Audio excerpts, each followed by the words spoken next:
সকালে উঠেই বানিয়ে নিয়েছি চা।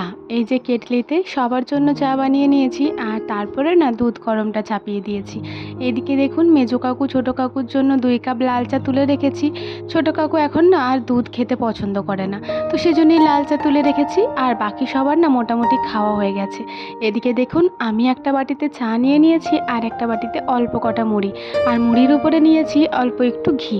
আমার না চায়ের সাথে ঘি মুড়ি খেতে খুব ভালো লাগে। Hello everyone, good morning. কেমন আছেন সবাই? আশা করছি সবাই খুব ভালো আছেন, সুস্থ আছেন, আর আমরাও মোটামুটি ভালোই আছি। আমার আজকের আরও একটি নতুন ভ্লগে আপনাদের সবাইকেই স্বাগত জানাই। আজ শুক্রবার সকাল 6:30 মতো বাজে এখন, আর এখন থেকেই আমি আমার আজকের ভ্লগটি শুরু করছি। আশা করছি আমার আজকের ভ্লগটি আপনাদের ভালো লাগবে। আর হ্যাঁ বন্ধুরা, ভ্লগটি স্কিপ না করে সম্পূর্ণ দেখার অনুরোধ রইল আপনাদের কাছে। ভিডিও শুরুতেই তো আপনাদেরকে দেখালাম যে চা হয়ে গেছে, সবাইকে চা দিয়ে দিয়েছি। আর এদিকে দেখুন চা মুড়ি সবাই খেয়ে নিয়েছে। তারপরে আমার খাওয়া দাওয়া হলো, আর বাসনগুলো সমস্তটাই এই বাড়িকে নিয়ে এলাম। আর এসে পরে এই যে কলপাড়ে এক এক করে বাসনগুলো মেজে নিলাম।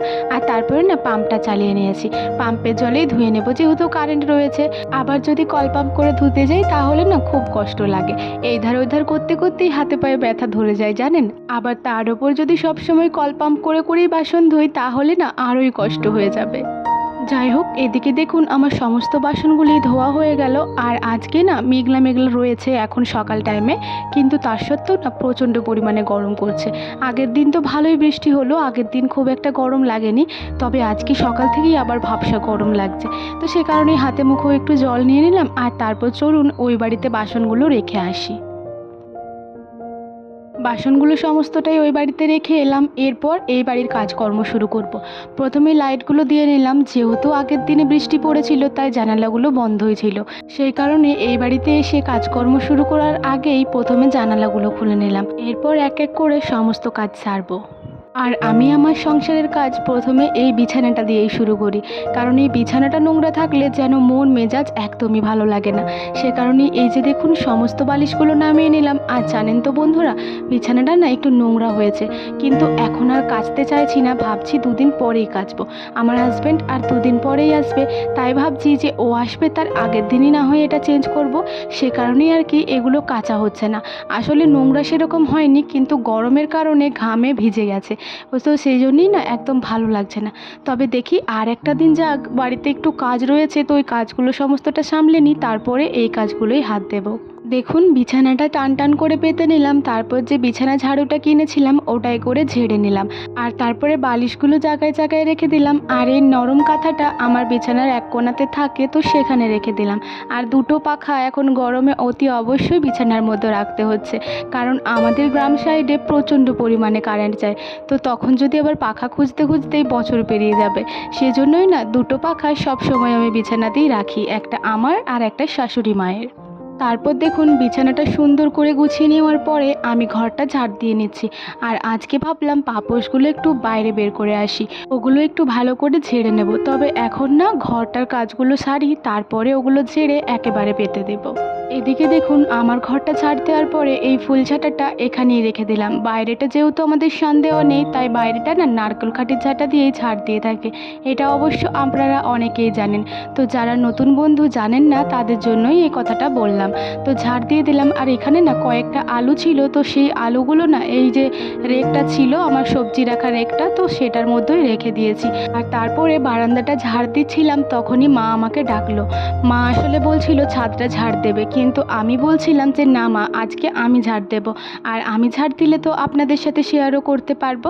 সে কারণে মা বলল ঠিক আছে, তাহলে তুমি এখন চলে এসো, আগে এখানটা ঝাড় দিয়ে যাও, তারপরে নিচেটা ঝাড় দেবে। কারণ মেঘ করেছে, তো যদি আবার বৃষ্টি হয় তাহলে এগুলো আবার ভিজে যাবে। যদিও আগের দিনের বৃষ্টির কারণে একটু মতো জল ঢুকে গেছিলো তিরপলে, তো তখন না একটু মতো ভিজে গেছে। সেই জন্য মা বলল যে আগে তুমি এই কাজটা করে দিয়ে যাও, নয়তো আমি কিন্তু ঝাড় দিয়ে দেবো। সেজন্যই তড়িঘড়ি আমি ছাদে চলে এলাম। আর তারপর দেখুন ঝাড় দিয়ে পরে জড়ো করে নিলাম। আমাদের তিলগুলো এভাবেই ঝাড়া হয়। তো এই যে রোদে শুকানোর পরে তিলগুলো আপনা আপনি তিলের খোসা থেকে বেরিয়ে যায়। তো সেই তিলগুলোই আবার তিলের খাঁটিগুলো তুলে পরে এই যে এইভাবেই কুড়িয়ে নিতে হয়। জানেন তো বন্ধুরা, বাবা আজকে একটা কথা বলছিল যে আজকে আর শেয়ার করতে হবে না, কারণ আজকে খুব একটা বেশি তিল পড়েনি, কারণ প্রথমে একবার এই খোসাগুলো থেকে তিল বের করে নেওয়া হয়েছে, তো সে কারণেই এইটা দ্বিতীয়বার, তো সেই জন্যই আর কি কম করে তিল বেরিয়েছে। তাই বাবা বলছিল যে আবার যখন নতুন করে তিল মেলা হবে তখন না হয় শেয়ার করবে, তাহলে অনেক তিল বেরোবে। কিন্তু আমি বললাম যে না, এবারই একবার শেয়ার করি, তারপরে আবার না হয় পরে শেয়ার করা হবে। আর এদিকে দেখুন মা আর বাবা দুজন মিলে তিরপলটা একটু মতো গুটিয়ে নিচ্ছে, আর তারপরে এই পাশে না তিলের খোসাগুলো রাখা আছে, মানে তিল খাঁটিগুলো, তো সেগুলোই ঢাকা দিয়ে দিল। এরপর চলুন ছাদটা আমি সুন্দর করে ঝাড় দিয়ে নিই, কারণ ছাদটা তিলের খোসা পড়ে পড়ে প্রচণ্ড পরিমাণে নোংরা হয়ে গেছে। বন্ধুরা, আজকে সকাল থেকে আকাশটা খুব সুন্দর লাগছিল, হালকা হালকা মেঘ ছিল, কিন্তু ওয়েদারটা একটু গরম ছিল। আর জানেন তো, দুপুরবেলা আবার যখন রোদ দিয়েছিল তখন যে এত অপূর্ব লাগছিল আকাশটা যে চোখ ফেরানো যাচ্ছিল না। সত্যি বলতে, যদি গরমটা এতটা না থাকতো আর ঠান্ডা ঠান্ডা বাতাস বইতো, তাহলে আজকের ওয়েদারটাই হতো সবার সেরা। দিকে দেখুন, আপনাদের সাথে আকাশের প্রশংসা করতে করতে আমার অর্ধেকটা ছাদ প্রায় ঝাড় দেওয়া হয়ে গেল। তো এই যে ছোট ছোট তিলের খোসাগুলো রয়েছে, এগুলো আলাদা জড়ো করব, কারণ এগুলোর মধ্যে না এখনও পর্যন্ত অনেক তিল রয়েছে, তো ওগুলো মা একটু পরে খুঁটে নেবেন। আর বড় বড় তিলের খোসাগুলো আলাদা করব, কারণ ওগুলো রোদে শুকানো হবে। জানেন তো বন্ধুরা, আমাদের না এই তিলের খাঁটি, তারপরে এমনি কাঠ, এই সমস্ত জিনিসগুলো জ্বালানির মতন করে ব্যবহার করা হয়। সেই জন্যই এই জিনিসগুলো একটু সুন্দর করে শুকিয়ে রাখার একটু কষ্ট করতে হয়, কারণ এগুলোই করেই আমাদের রান্না বান্না সমস্তটাই হয়ে থাকে। যাই হোক, ওগুলো সমস্তটাই দুই দিকে জড়ো করে এলাম, আর তারপরে মাকে নিচেতে ডেকে দিলাম যে মা আপনি যান, ওটা এবার বাগিয়ে নিন। তো মা আবার ছাদে গিয়েছিল, আর তারপরে আমি নিচেতে এসে বাকি যে পুরো ঘরটা ছিল ওটা ঝাড় দিয়ে নিলাম। সেটা আর আপনাদের সাথে শেয়ার করলাম না, কারণ ছাদটা ঝাড় দেওয়াটা পুরোটাই শেয়ার করলাম। আর আজকে না উঠানটাও ভালো করে ঝাড় দিয়ে নিয়েছি। তারপরে এই যে এক বালতি জল নিয়ে ঘরেতে এলাম, এরপর ঘরটা ভালো করে মুছে নেব। বন্ধুরা, আমি খুবই দুঃখিত যে আগের দিনে বৃহস্পতিবারের কাজগুলো আমি একদমই শেয়ার করতে পারিনি। ওই দিন তো আমাদের বাড়িতে অনেক কাজ থাকে, কিন্তু কি বলুন তো, আমার স্ট্যান্ডটা ভেঙে গেছিলো, সে কারণেই শেয়ার করতে পারিনি। তবে আজকে আমি স্ট্যান্ডে করে ভিডিও বানাচ্ছি, আর আমি প্রচণ্ড পরিমাণে খুশি। আপনারা অবশ্যই জানাবেন যে আমি ঠিকঠাকভাবে ভিডিওটা শ্যুট করতে পারছি কি না। এদিকে দেখুন, আমার রুমটা ভালো করে মুছে নিচ্ছি, আর রুমের মধ্যে যে নেটগুলো দেওয়া রয়েছে ওগুলোও মুছে নিচ্ছি। সামনে সামনে যতটা মুছতে পারি ততটা আমি রোজই মুছে থাকি। আর আগের দিন তো বৃহস্পতিবারে পুরো বাড়িটা মুছেছিলাম, আজকে আর মুছবো না। তবে আগের দিন যেহেতু আলপনা দিয়েছেন মা, তো সেই আলপনাগুলো প্রত্যেক দুয়ার থেকে একটু ভালো করে ধুয়ে নেব। এই যে আমার রুমের দুয়ারটা ভালো করে মুছে নিলাম, তারপরে পাশের রুমে যে আলপনা দেওয়া ছিল ওইখানটাও একটু সুন্দর করে ধুয়ে নিলাম। এরপর আরেকটা যে রুম আছে ওটাও ভালো করে ধুয়ে পরে এই যে দুয়ার গোড়াটা সুন্দর করে মুছে নেব। এই দুয়ার গোড়াটা তো রোজই ভালো করে মোছা হয়, কারণ এই বাসি দুয়ারটা যেন পার দিতে ভালো লাগে না, মানে এমনি পুজো কাপড়ে বা স্নানের পরে, তো সেজন্যই আর কি বাসি দুয়ারটা প্রত্যেক দিনই ধুয়ে থাকি। বন্ধুরা, দেখতেই পাচ্ছেন মা ওদিকে যে তিলগুলো বেরোলো সেগুলো পাছুটে নিচ্ছে। ঘর দোয়ার সুন্দর করে ধোয়া মোছার পরে বালতিটা ধুয়ে রাখলাম, আর তারপরে এই যে পাপোশগুলো বের করেছিলাম সেগুলো আবার নিয়ে এলাম। এরপরে এই যে লাঠিটা রয়েছে, মানে এই যে খুঁটিটা গাঁথা আছে, এই খুঁটিটাতেই অল্প অল্প করে ঝেড়ে নেব। ধুলো তো অনেক বেরোচ্ছে, কিন্তু ক্যামেরাতে জানি না কেন দেখা যাচ্ছে না। আর আমি প্রচণ্ড হালকা হালকা মারছি মনে হচ্ছে, তাই না? কিন্তু আমি অনেক জোরে জোরেই মারছিলাম, জানি না কেন এমনটা হচ্ছে। তো ক্যামেরাতে মনে হচ্ছে কতই আস্তে আস্তে আমি পিটাচ্ছি বস্তাগুলোকে। তারপরে দেখুন এক এক করে সমস্ত বস্তাগুলো পেতে দিচ্ছি। প্রথমে বারান্দার বস্তাটা পেতে দিলাম, আর তারপরে আমার রুমের সামনে যে বস্তাটা থাকে ওটা পাতলাম, আর তারপরে পাপোশটা খাটের নিচে পেতে দিলাম। এরপর চলুন, ফ্রিজের মধ্যে আগের দিনে মাছ রাখা আছে।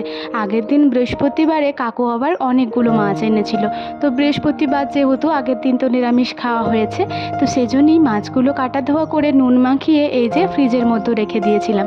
জানেন তো বন্ধুরা, ফ্রিজের লাইটটা আবার কি হয়ে গেছে, একবার করে জ্বলছে একবার করে জ্বলছে না। তো যাই হোক, ফ্রিজটা বন্ধ করে দিলাম আর তারপর দেখুন মাছগুলো সমস্তটাই বের করে বাইরে নিয়ে চলে এলাম। এক বালতি ভালো জল নিয়ে চলে এসেছি। এরপর মাছগুলো সমস্তটাই এই জলটার মধ্যে চুবিয়ে রাখবো, কারণ মাছগুলো একদম বরফ জমে গেছে। তো ওটার মধ্যে তো দুটো মাথা ছিল, মানে একটা মাথা দুই ভাগ করে, বাকি সমস্তটাই মাছের পিস ছিল। আর এটাতে দেখুন মাথাগুলো সমস্তটা রেখেছিলাম এই বাটিটার মধ্যে, আর একটু মতো মাছের তেল। তো সেটাই একটু ভালো করে জল দিয়ে রেখে দিলাম, এটার বরফটা ছেড়ে যাক, তারপরে কাকিমা নিয়ে যাবে।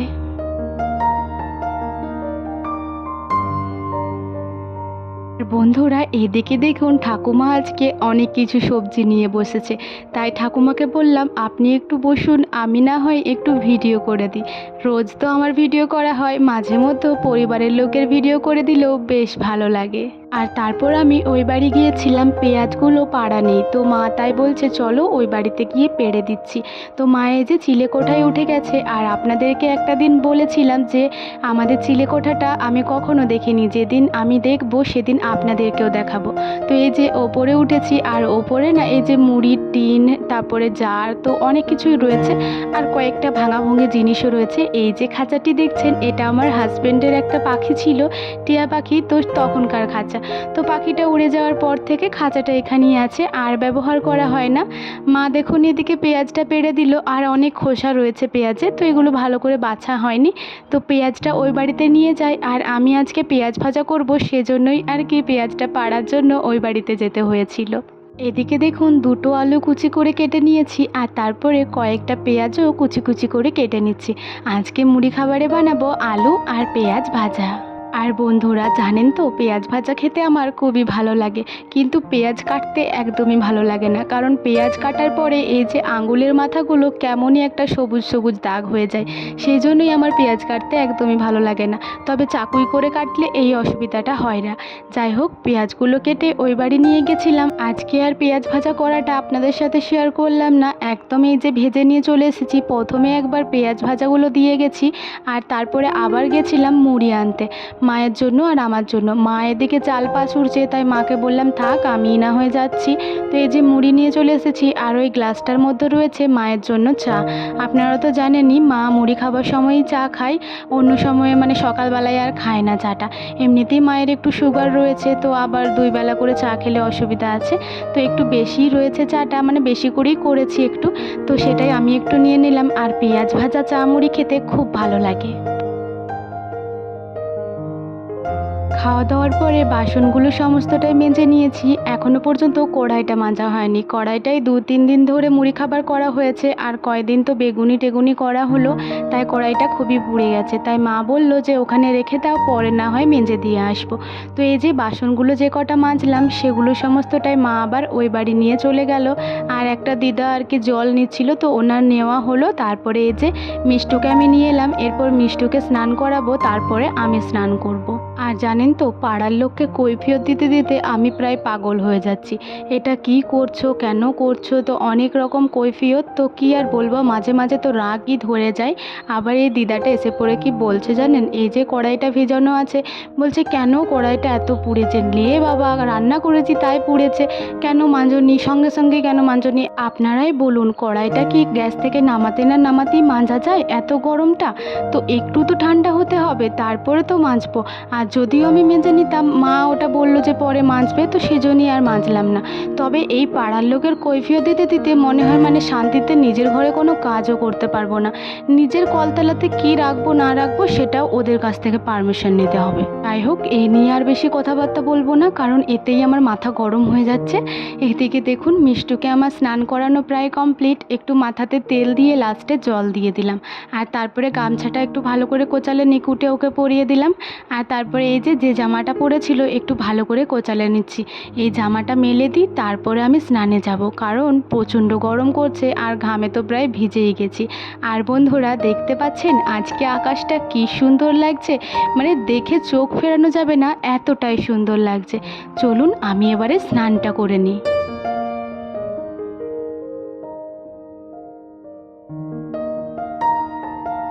স্নান করে এই যে রুমেতে চলে এলাম। আর আজকে আর মাথায় স্নান করিনি, কালকে একবারে মাথায় স্নান করব, তাহলে খুবই ভালো হবে। তো এই যে প্রথমেই চুলটা ছাড়িয়ে নিচ্ছি। আমি না রোজ স্নান করার আগেই চুলটা আঁচড়ে পড়ে যাই, কিন্তু আজকে ওই যে মিষ্টুকে স্নান করাতে গিয়ে আমি প্রায় ভিজেই গেছিলাম, সেই কারণে আর রুমেতে আসিনি, একবারে স্নান করতে গিয়েছিলাম। এই যে স্নানের পরে এসে পরে চুলটা আঁচড়ে নিচ্ছি। আর চুলটা না সেরকমভাবে কোনো করে বাঁধবো না, এই যে হাত খোপা করে নেব, কারণ এই প্রচণ্ড গরমে খোপা ছাড়া আর কিছুই করা যায় না। যে কটা চুল পড়েছিল এই যে এই বোতলটার মধ্যে রেখে দিলাম। আপনারা তো জানেনই আমি আমার মাথার সমস্ত চুলগুলো এভাবেই সংগ্রহ করে রাখি। আর তারপরে এই যে টিপ সিঁদুর সমস্তটাই পরে নেব।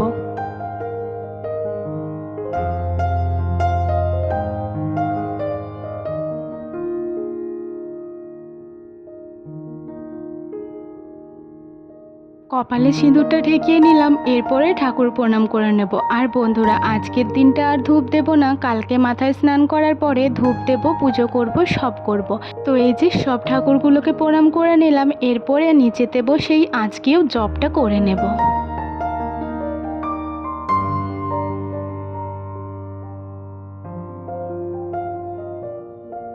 জব করে উঠলাম, আর এদিকে দেখুন মিষ্টু আবার মাছ ভাজা নিয়ে এসেছে। মাছ ভাজা খেতে খুবই ভালো লাগে, আবার গরম গরম আরোই ভালো লাগে। তো এই যে 3 পিস মতো নিয়ে এসেছে, 1 পিস আমার, 1 পিস মিষ্টুর, আর 1 পিস ঠাকুমার। ঠাকুমা আবার মাছ খেতে আরোই ভালোবাসে, মানে অবিশ্বাস্য, এতটাই ভালোবাসে। ও আবার বলবে প্রত্যেক দিন মাছ ভাজা হলে আমার খুবই ভালো, তবে আমি ভালোবাসি কিন্তু প্রত্যেক দিন খেতে পারবো না। তো এই যে মিষ্টু ওদিকে একটা খেয়ে নিচ্ছে, আর আমিও একটা খেয়ে নিচ্ছি। আর ঠাকুমা বলল একটু পরে খাবে।